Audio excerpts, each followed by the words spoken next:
I know you're a proponent of the 3-5-5. Yeah. Would you like to see the divisions be done away with this year? I mean, Yes. No. I mean, look, I've always felt like you get in a conference, you should play the teams in your league. You know, for us, we're unique being in the triangle. As one of those teams, Duke, we never play. You know, we play them once every 6 years, and that's just doesn't make sense, right? And that's not a good experience as a student athlete when you don't get to play every team in your league.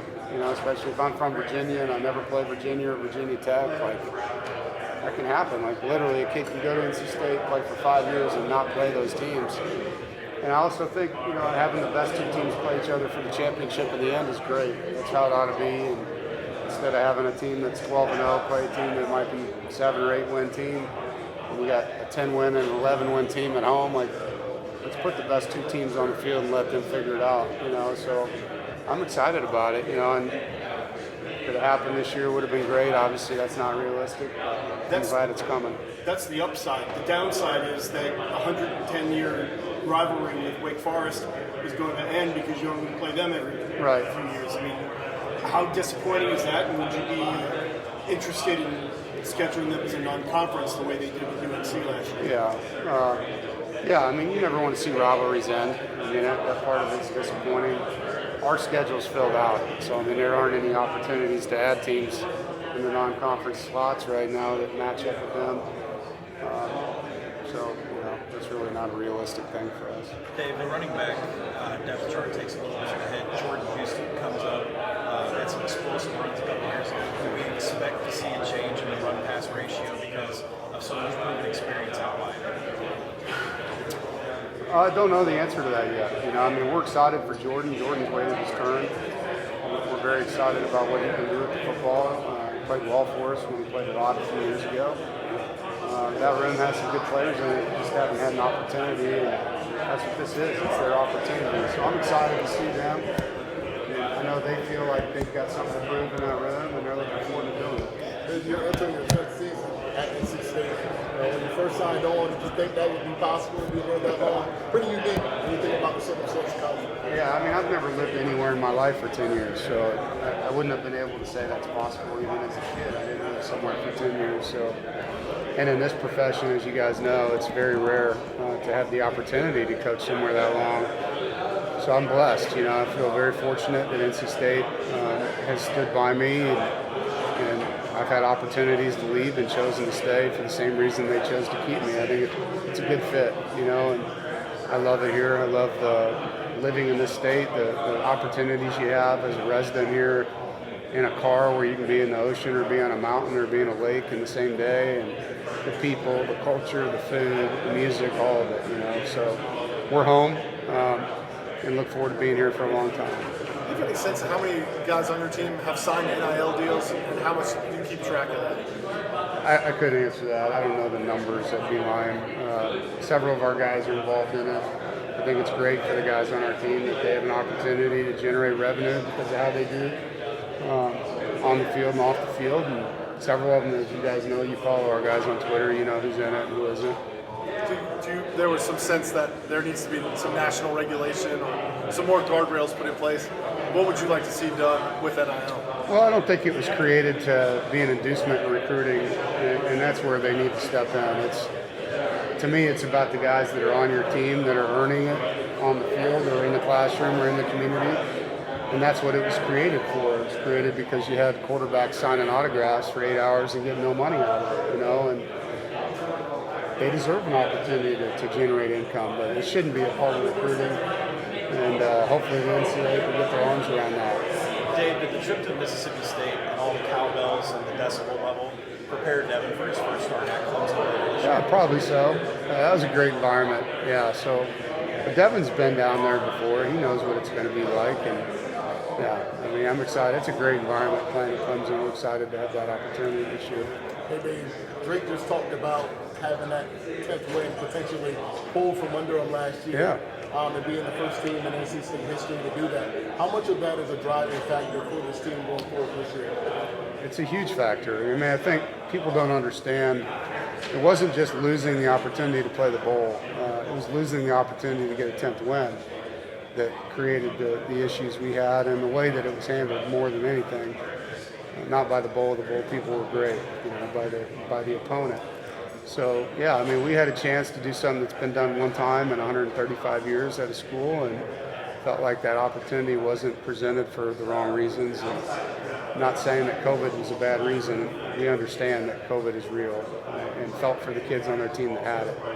It just wasn't communicated to us in a timely fashion, and it wasn't handled professionally, and it didn't feel right as a team that was trying to do something special for their university. So, and it's driven us this offseason. We came out of that opportunity very angry, very driven. And the only way you get a bad taste out of your mouth is to play another game, man. And we haven't had that opportunity, so we're excited to get back on the grass and play football. You've been able to have Isaiah and Drake play both linebacker spots. What makes it fit where Isaiah's in the middle and Drake's on the outside? Well, I think Drake has the ability to play outside more than Isaiah does, and they're both guys that can play Mike. I think when you look at what Drake does from a skill set standpoint, he can play Sam, Mike, or Will, and so the flexibility there. And for Coach Gibson, he just wants to get the best three guys on the field, and that's the lineup that allows it to happen. Drake said that if you talked to him in high school, all his goals that he thought he could do, he's slowly accomplishing them. What's that say that a kid can stay home and accomplish all his goals like Drake has, and be a role model he is to younger area kids? Well, I think if you just look at what we've done recruiting in the state and the success rate that we've had in the state, we've put more North Carolina players into the NFL than any university in the country. And that says a lot. There's been a lot of good players you guys follow recruiting know that have left that could have come to state or any of the other in-state schools that didn't pan out. And I just think as a student athlete in general, there's a lot of things they face that are very challenging as a student. And when you have the people you love the most right there to help you through it, you have a better chance of being successful. And so Icky, Drake, Ricky Person, Bam Knight, there's a lot of them. Have been very successful with us. And so hopefully our recruits that are out there see that and understand that. And some of them will go to the other places and chase the logo maybe, and we'll see if it works out for them. Hey Dave, you mentioned about bringing back all 10 assistant coaches. Yeah. How unique is that nowadays, and also how much of an advantage is that for you and your staff? It's a huge advantage, and I think it speaks to the work environment that we've created. It speaks to the culture, not just of our team, but of our staff. But I'm lucky, to have all of my coordinators return now for offense, defensive coordinators 3 years, special teams coordinator 4 years. My players know the language of our staff, and I think it's a beautiful thing when you walk in rooms and they can finish each other's sentences all the time, and it allows us to do things differently than when it's not that way. You're still teaching, don't get me wrong, but you're able to teach a much different way. As they start to talk, these guys can finish what they're saying, And same thing in our staff room. I can kind of look at a guy and say, hey, you know what I need you to do? Yeah, I got it. All right. It's a really good situation. Also, I saw Cliff in Atlanta yesterday. Oh, yeah. He said he's ready to reenact the six-pack photo if you want. He's probably in great shape now, not having the coach. great. Yeah, I bet he does. Yeah. So Dave, there's 10 new offensive coordinators and 7 new defensive coordinators in the ACC, which puts you at a huge advantage. Right. Focusing on Coach Gibson, he finished 3rd in the nation in success rate. He was top 25 in havoc, finishing just all these amazing stats. Does that make you want to go for 4th down more in different spots on the field because you have this great defense? It's funny. If you asked him, we'd never go for it on 4th down. It all comes down to our ability to get it. If I feel good about how we're doing in the run game or the play action game, or if they're defensively not a team that does well in those situations, we're going to be aggressive. But it's not just an offensive decision, it's a team decision. And a lot of this is feel on game day. We have analytics like everyone else. But, you may get in a game where they're running the ball well. And so then it's different, or they're scoring points, and you feel like, hey, we need to take some risks here because we got to score more. There's games, where our defense is just killing them. Just punt the ball. We're going to get it right back to you. Like, why take the risk? You know what I mean? And so it is a fuel factor on game day, and Tony's done a great job, man. He's done a great job, and I'm excited, for him and his staff defensively. They've got a lot of good players. He did the best you could with 12 high school players and a couple of transfers. But in a perfect world, I know you would want a lot more than 12 and a couple of transfers. Yeah. how do you see that kind of sorting itself out over the next couple of years? And what would be like your perfect ideal number? Oh man, well, the hardest thing for us as coaches right now is roster management. When the NCAA made a decision during COVID to give everyone another year of eligibility at their choice and not give the coaches a chance to have extra scholarships because of it, it's disabled our high school recruiting in a big way. Normally you look at your roster, you see 25 seniors, you go sign 25 players. Well, now our 25 seniors can all return if they want to, and they don't have to tell you until second semester starts. And that really hurts you in recruiting. It's hard, man. And the only fix is going to be when that 5-year span of kids is gone and you're back to the normal attrition rate that you used to have. And unless the NCAA goes back to the super senior thing that they did in year one, which I thought was a good way to do it, we're at a disadvantage as a head coach managing the roster right now. It's very challenging. On the flip side, you did have a bunch of guys decide to come back for their extra year this year. Yeah, and that's great. It's great.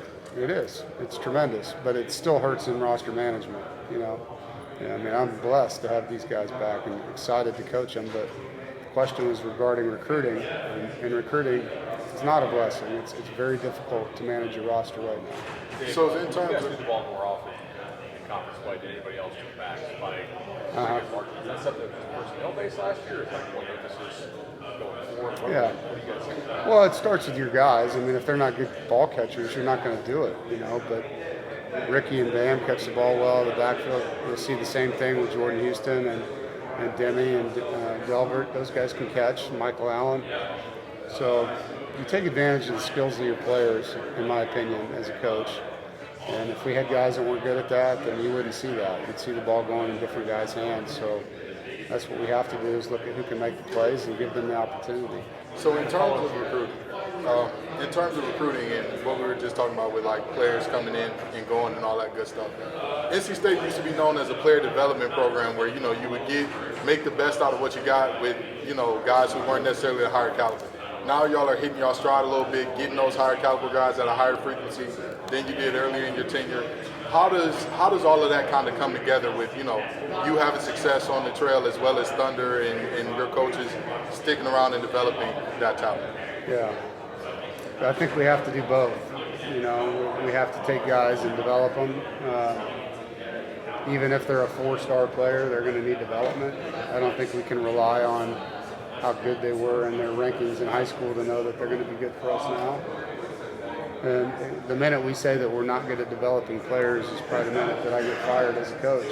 I think we have to be good at that. And I'd like to think that that's one of the best things we do. Not just me as a coach, but D'Antonio and his staff in the weight room, Justin Smith and his staff in the training room. What we do with our skill development from a human being standpoint, with our motivation and life skill development. It's something I take a lot of pride in as a coach, as a former player, that it's not just about you as a player, it's about you as a man and as a student. So it means a lot to me. I'd like to think you do all right with player development. Yeah, and I try, but you've played against the teams that rely on 5-star, 4-star players, and 3 years later they look like they did in high school, and those guys don't make it very far as head coaches. I think we have to develop.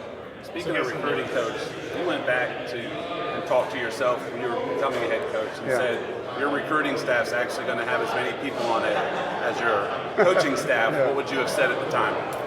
Yeah, I mean, at the time it wouldn't have been realistic because nobody did that.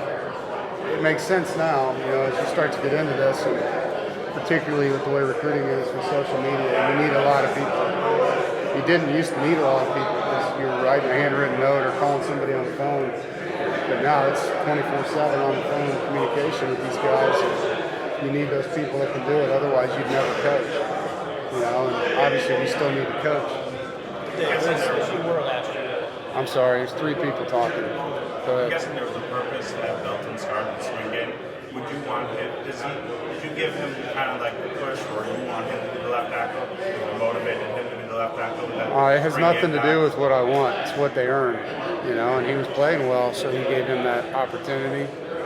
And it'll be fun to watch this fall, to see Anthony and to see Spees, to see McKay, and watch those guys battle it out. But we never play guys because we want to play them. You know, we play because they earn the opportunity to be out there.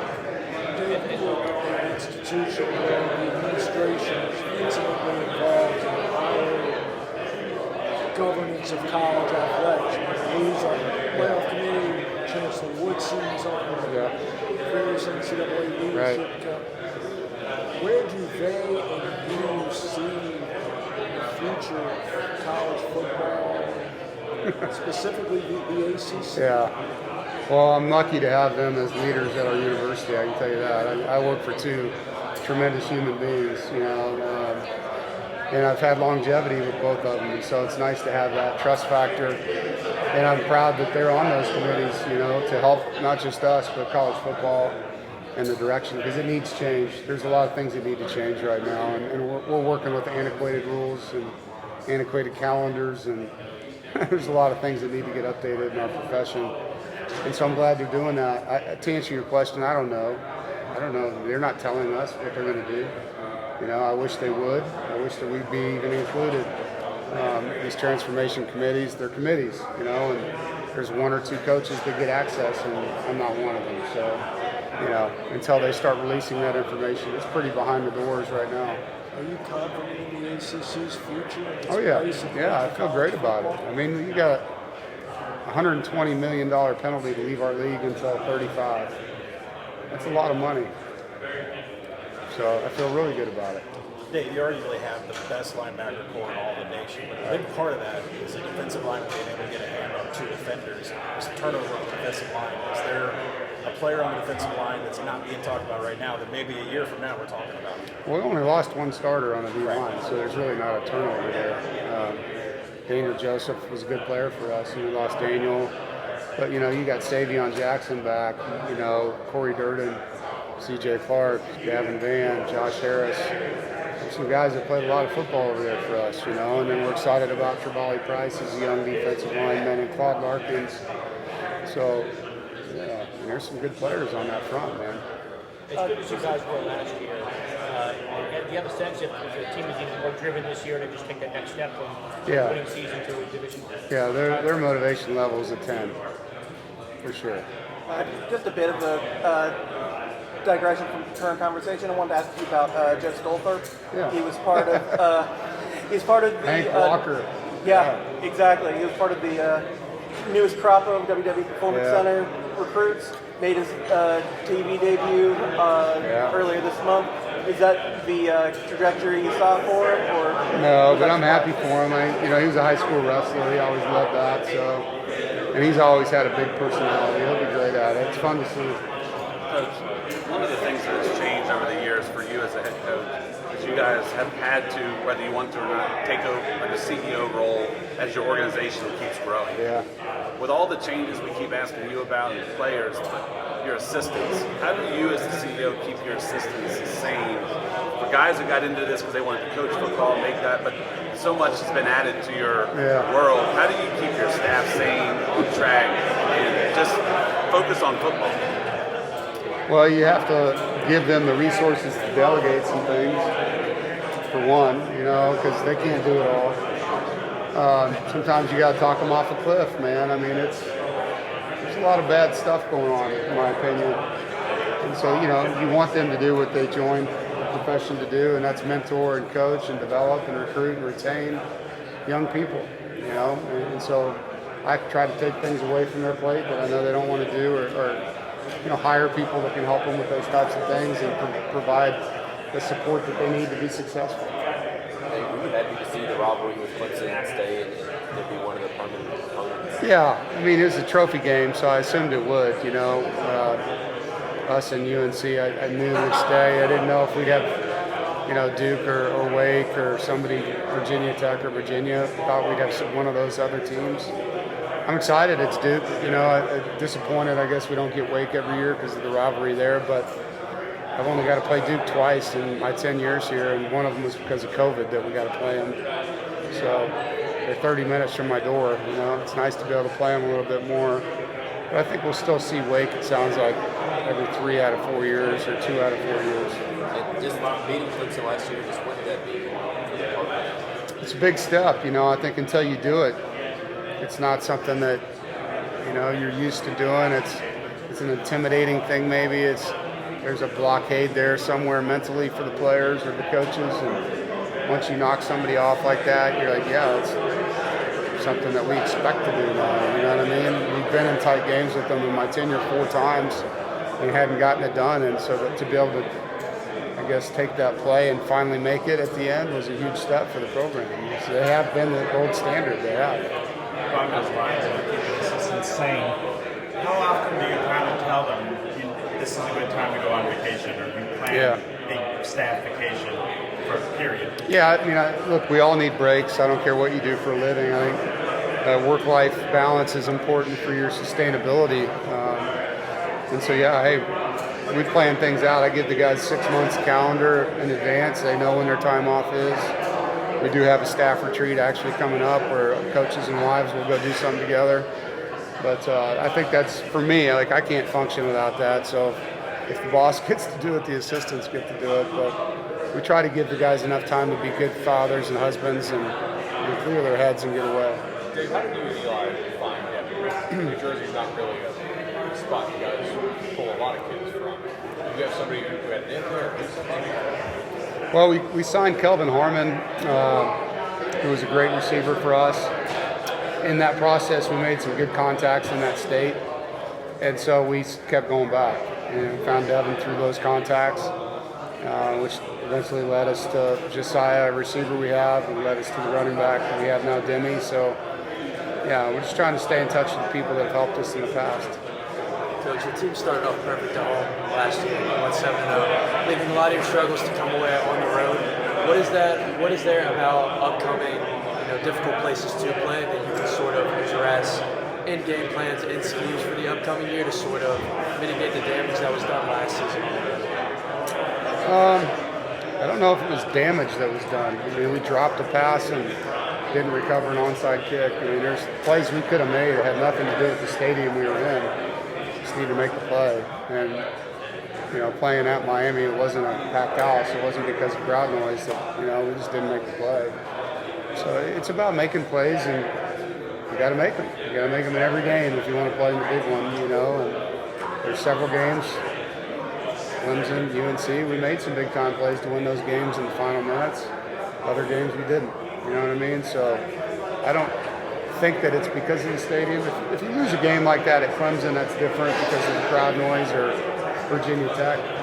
But when you lose a game and it's not a full stadium, it has nothing to do with that. It has to do with your own focus as a player or a play caller. And, you just got to be better.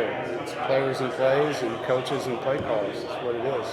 Your thoughts on the schedule this season? It's super tough. Non-conference. Yeah, excited about it. I think playing at ECU's, it's going to be a hostile environment. I have great respect for Mike Houston, and he's done a good job, man. They got a lot of good players back, so that's going to be a heck of a football game. And Joey McGuire takes over at Tech. I've known Joey for a long time. He's a really good coach. In their bowl game, they played really well, so those are both be really good teams. Oh, yeah, for sure. Yeah, I mean, we talked to Ruff a lot about a lot of things. That's going to be an important game for him, I know personally. There's a lot of good quarterbacks in this league. Can you speak to what you've seen when you've played against Willie Cunningham? Yeah, I mean, what a player. And I like him. I like being around him and talking to him. He's a good young man, but just super athletic. Throws a great deep ball. Has good understanding of their scheme and competes his butt off. I mean, just a tough guy. So, yeah, I mean, I don't like playing against him, but I like watching him play. I think he's a really good football player. Coach, how's Miles transition running back? We'll find out this fall. I mean, he got switched in the spring and was learning it. Strength coaches said he had a good summer, so find out this fall how he is. Coach, yesterday. Hey guys, last question. Yesterday, Coach Saban was talking about this argument around NIL has really been focused towards the wrong thing and how the guidelines are all over the place, and I really said we're not focusing on the player side of it, protecting the players. Would you agree with that we're not protecting the players and focusing on that as much as we should? And what is NC State doing to make sure the players are protected? Yeah, I'm not sure. I didn't listen to his comments, so I don't want to comment on something he said when I didn't hear it. But with regard to the players, I think it's great that they have the opportunity to make money through the NIL. I would hope that we get some guardrails around recruiting with it. I really dislike that part of. I don't think it was created at all for that. So I think if we can get it regulated the right way, it is a great thing for the guys on our roster and the student athletes on the teams to earn some money for what they're doing and through their name, image, and likeness. I'm a big proponent of it. Coach, thank you. Yeah.